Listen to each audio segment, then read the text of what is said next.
బెండకాయ కర్రీ చేసుకుందాం. Hi friends, బెండకాయ ఫస్ట్ వాష్ చేసుకొని ఇలా ముక్కలు ముక్కలు కట్ చేసుకోవాలి. ఆయిల్ వేసుకున్న తర్వాత బెండకాయలు వేసుకొని వేపాలి కాసేపు.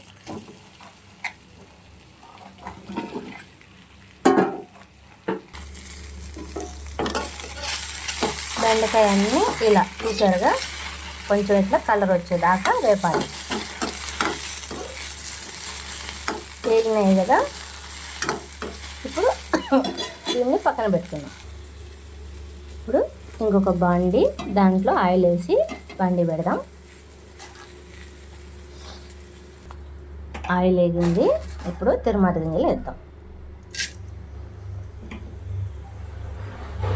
తిరుమాత గింజలు, కరివేపాకు,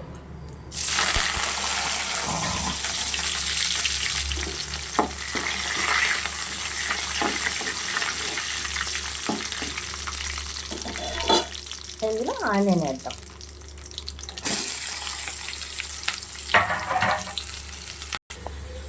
ఆనియన్ వేసేసింది. ఇప్పుడు మనం టమాటా కట్ చేసి వేసుకోవచ్చు, లేదంటే ఇలా మిక్సీ పట్టుకొని వేసుకోవచ్చు. ఇది కూడా వేగాలి.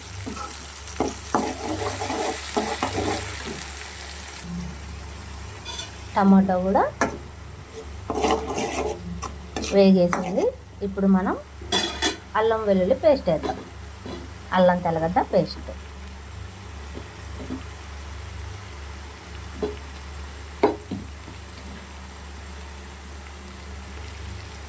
అది కూడా కొంచెం వేగనిద్దాం.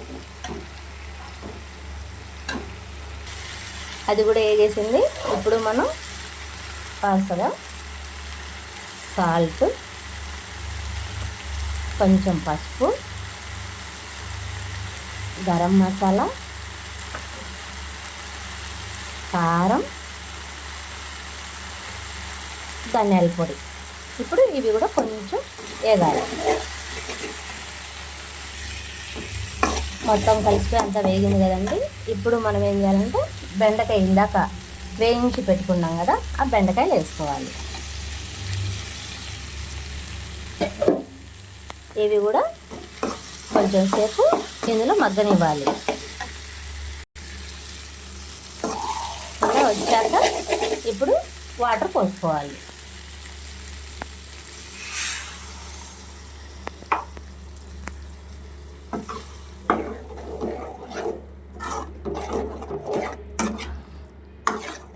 ఒక 10 minutes అలాగే పెట్టుకోవాలి, ఉడికిపోతుంది.